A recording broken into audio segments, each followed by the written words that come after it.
Bonjour les amis, bienvenue dans ma citadelle. Je vous retrouve aujourd'hui pour un petit update lecture intégralement graphique. Aujourd'hui nous allons parler manga.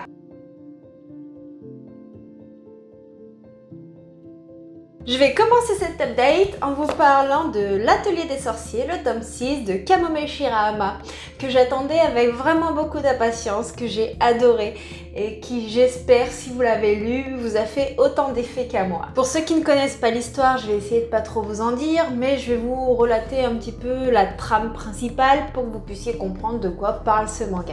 Ce manga nous parle de Coco, une petite fille qui rêvait faire de la magie et qui par accident a transformé sa maman en une espèce de statue de pierre, quelque chose comme ça, si je me souviens bien. Ça remonte à quelques mois que j'ai lu le tome 1. Et du coup, en fait, Coco n'était pas censée pouvoir faire de la magie puisque c'est une humaine.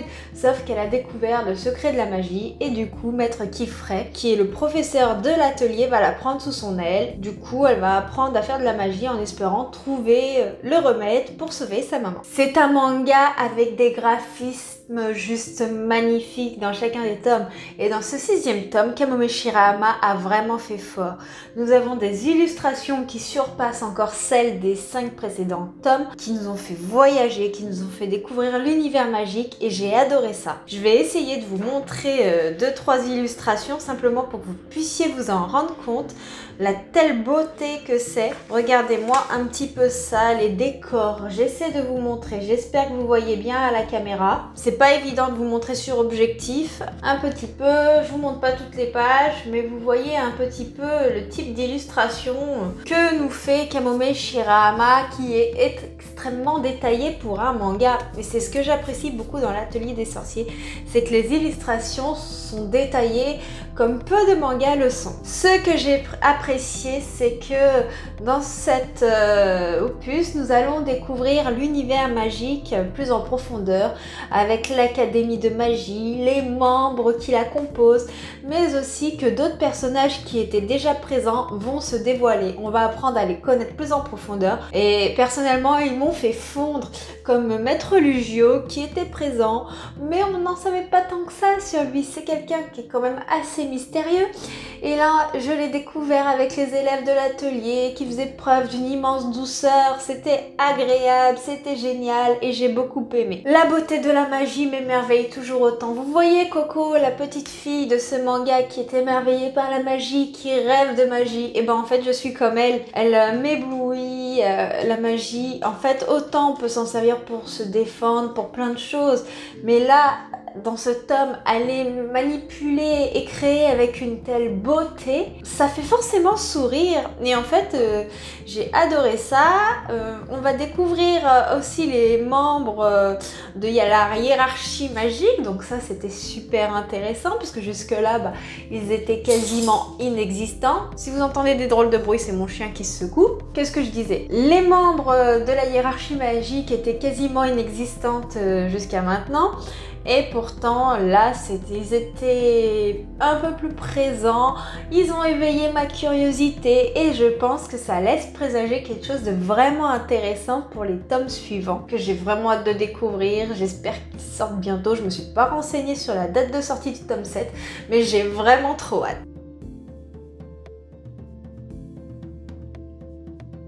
J'ai lu le tome 3 de Yuna de la pension de Tadahiro Miura. Ce tome 3 a été très drôle.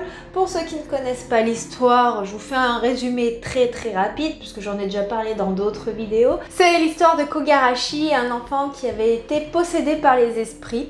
Et un jour, il a appris à les combattre et il devient médium. Il chasse un petit peu les esprits, il essaie de leur faire retrouver la paix. Et puis, il voulait loger à la pension Yuraji.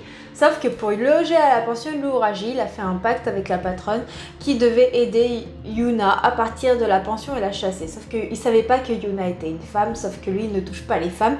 Et comment il détruit les esprits? À coups de poing. Il ne sait pas faire autrement. Sauf que comme c'est une femme, il va pas pouvoir et ils vont se lier d'amitié.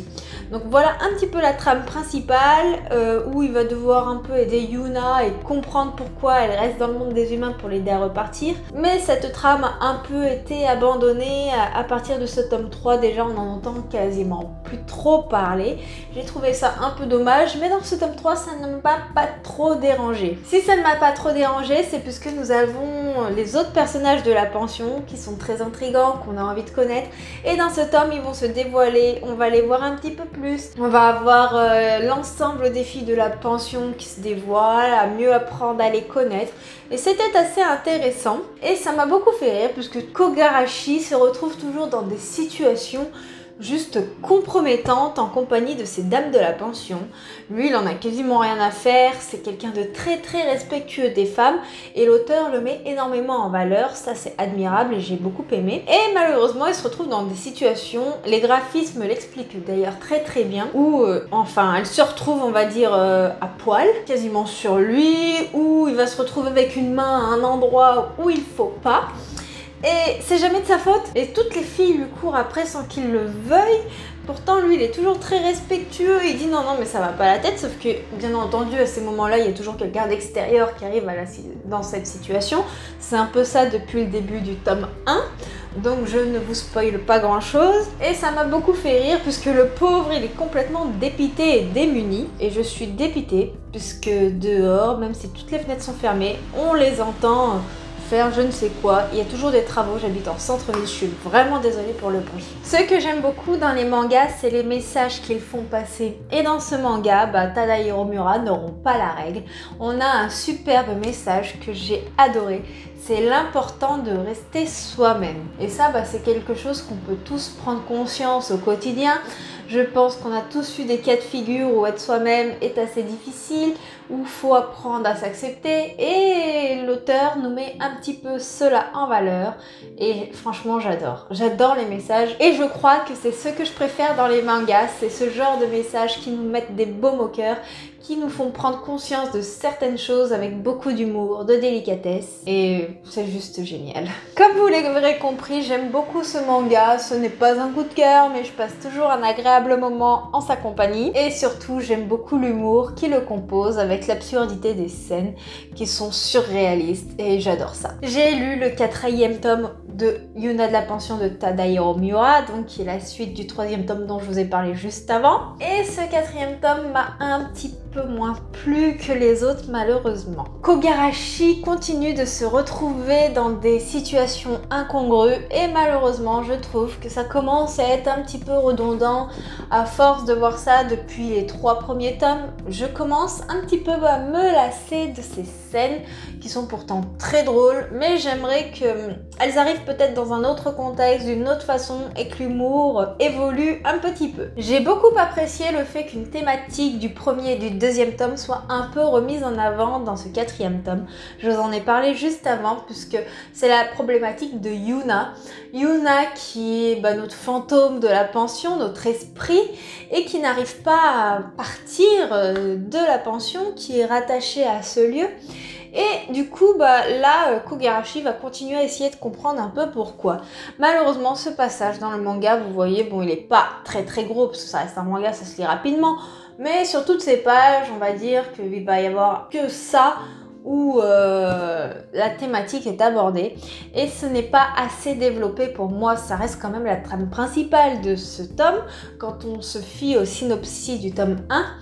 Et malheureusement, c'est pas approfondi, Yuna est un peu laissée de côté, mais par contre on découvre toujours autant les relations entre les personnages de la pension, c'est intéressant, mais j'aimerais que la thématique principale reprenne un peu le dessus de temps à autre. Par contre, j'ai beaucoup apprécié la fin de ce tome, qui met en scène Sagiri et son clan, donc qu'on avait pas du tout découvert jusqu'à maintenant.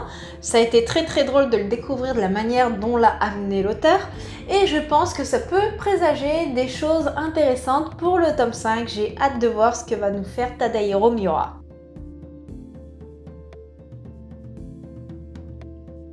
Je vais vous parler du tome 1 de Your Little Secret, excusez-moi pour l'accent, de chez Pika Édition. En fait, tous les mangas que je vous ai parlé dans cet update sont de Pika Édition.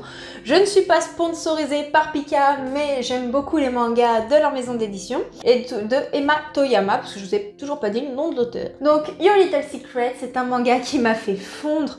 Il se lit avec beaucoup de facilité, il est pas très gros comme vous pouvez le voir. Les dessins et les illustrations sont réalisés avec une extrême douceur, ne serait-ce sur la couverture, vous vous rendez compte tout de suite. Je vous ouvre un petit peu une page au hasard pour que vous puissiez voir un petit peu les graphismes. Donc c'est un shoujo, les graphismes sont toujours très simples dans les shoujo, c'est pas aussi détaillé que dans l'atelier des sorciers, mais la douceur qui ressort de ces illustrations, personnellement, elles me font fondre, je la trouve sublime et elles vont énormément bien avec la thématique de ce manga. Je vais peut-être vous en parler, ce serait pas mal. Ce manga nous raconte l'histoire de Mayo, qui est une lycéenne discrète, qui est jolie, mais elle a un petit peu de difficulté pour communiquer avec les autres. Et puis un jour, elle va aller travailler avec sa tante dans la maison de l'écoute. La maison de l'écoute, qu'est-ce que c'est? C'est une maison où en fait, il y a du personnel qui est simplement là pour écouter les gens qui ont besoin de parler, qui ont besoin d'exprimer des choses qui sont difficiles ou pas, parce qu'on se rend compte que écouter, c'est vraiment quelque chose d'important. Et du coup, Mayo va aller travailler avec sa tante. Sauf qu'en fait, écouter, Mayo ne sait pas forcément comment le faire et ça va pas être évident. Et c'est là qu'en plus Aoba, un basketteur de son lycée, un garçon sur lequel elle a toujours craqué, va débarquer à la maison de l'écoute. Et Mayo, avec sa petite maladresse, elle va pas savoir s'y prendre avec lui. Sauf qu'apparemment, Aoba, elle a des choses à dire qui sont importantes. Et Mayo, elle va pas savoir vraiment l'écouter, elle va poser des questions, alors qu'en fait la mission de la maison de l'écoute c'est simplement écouter. Faut pas poser de questions, faut laisser la personne dire les choses d'elle-même, ce qu'elle ressent, ce qu'elle veut, sans juger. Enfin, on apprend beaucoup de choses sur l'écoute et je pense que ce manga est vraiment une très belle morale. C'est juste génial, c'est sublime, il est beau, il est tendre, les personnages ils sont mignons, enfin on apprend énormément de choses et j'ai adoré ce premier tome. Je vous ai parlé de Mayo, mais je vous ai pas énormément parlé de Aoba. Aoba, ce basketteur, il est assez jeune dans son équipe. Je pense que c'est... Enfin, je crois que c'est un des derniers arrivés, mais il est très doué en basket et il surpasse beaucoup de membres de son équipe qui vont compter sur lui. Et Aoba, il ressent une pression sur ses épaules qui n'est vraiment pas évidente. Et Mayo va essayer de le pousser un petit peu dans ses retranchements, sauf que Aoba, plus on le pousse dans ses retranchements et plus il se met en retrait et il va pas du tout apprécier le fait que Mayo le pousse à dévoiler ce qu'il n'arrive pas à sortir de lui-même. Il est très intriguant, il est très mystérieux ce personnage, on a vraiment envie de le découvrir. C'est un personnage qui m'a l'air très profond et qui doit apporter beaucoup à l'histoire, je pense. Je n'ai lu que les 2 premiers tomes, je vais vous parler du tome 2 juste avant, mais déjà vous avez compris que ce tome 1 pour moi a été un petit coup de cœur. J'ai vraiment aimé ce livre, ce manga, vous l'avez compris, hein, c'est un manga, vous le voyez. Et la douceur des dessins, les illustrations, la tendresse qui en ressort, j'adore. Ce tome 2 de Your Little Secret de Emma Toyama, comme vous l'avez vu et que je vous ai dit que j'allais vous en parler, ne m'a pas déçu. Les illustrations sont toujours très douces et on apprend à connaître aussi les autres personnages en dehors de Mayo et Aoba. Nous allons découvrir différents membres de l'équipe de basket, des membres qui sont assez curieux, certains amusants, certains un peu râleurs, enfin il y a différents caractères parmi tous ceux qui composent l'équipe et pourtant ils sont tous très intrigants, on a tous envie de les connaître et je les ai beaucoup appréciés. On apprend à voir un petit peu la cohésion d'équipe, les problèmes qu'il y a un peu dans une équipe de basket, la gestion, les relations qu'ils ont entre eux, c'est amusant, c'est tendre, c'est mignon. J'ai beaucoup aimé aussi le fait que Mayo, on la voit un petit peu en dehors du lycée et de la maison de l'écoute. On la voit aussi un petit peu, même si c'est très peu, avec sa famille et on va découvrir un petit peu sa vie familiale, sa relation de famille. Désolée, je change de main, je commence à avoir une crampe au pouce. Et du coup, c'était vraiment intéressant parce que du coup, on découvre les personnages dans un autre, j'allais dire dans un autre univers, mais non, ils sont pas partis dans l'espace, plutôt dans un autre contexte et ça permet aussi de mieux apprendre à les connaître et c'est vraiment pas mal. Ce deuxième tome nous pose également beaucoup de questions. J'ai envie d'en savoir plus sur les personnages de l'équipe de basket, sur la famille de Mayo. Donc on en apprend plus un petit peu sur tous ces personnages. La tendresse est toujours le point principal de ce deuxième tome. Le troisième et quatrième tome ne vont pas tarder à être lus puisqu'ils sont d'ores et déjà sur ma table de nuit. Donc vous voyez, ça va être les prochains que je vais lire. Et j'ai vraiment hâte de découvrir la suite de cette tendre histoire. Et ce que j'apprécie, c'est que ce manga est une série en 8 tomes, donc ce n'est pas excessif. Comme ce n'est pas excessif, on se lance facilement parce que quand c'est des séries de 40 tomes, au bout d'un moment on en a marre. C'est long, c'est redondant. Alors que quand c'est des séries, moi j'aime beaucoup en moins de 10 tomes. Et ben j'adore parce que c'est pas trop long, ça tourne pas trop en rond et on en apprend beaucoup et je trouve ça génial. Je vous montre un petit peu juste pour finir les illustrations de ce deuxième tome que vous puissiez vous apercevoir. Donc c'est pas très détaillé, hein, comme je vous ai dit, ça reste un shoujo, mais il est super mignon, super tendre et j'adore la couverture. Voilà, c'est fini pour cette petite update lecture qui est un peu plus longue que ce que je pensais, mais bon, je pense qu'il y a beaucoup de scènes qui vont être coupées au montage comme d'habitude. J'espère que ça vous aura plu. N'hésitez pas à me dire si vous aussi vous avez lu ces mangas, ce que vous en avez pensé, si vous avez aimé ou pas, que ce soit négatif ou positif, chacun a le droit de donner son avis. On est là pour en discuter tous ensemble, partager nos ressentis, partager la lecture, cette passion qui est un petit peu solitaire. Je trouve qu'en parler nous permet de nous rapprocher et ça c'est génial. Je vous fais des gros bisous. N'hésitez pas à lâcher un petit pouce bleu si vous avez aimé la vidéo pour m'aider à faire un petit peu connaître la chaîne et tout ça. Et je vous dis à bientôt pour une prochaine vidéo.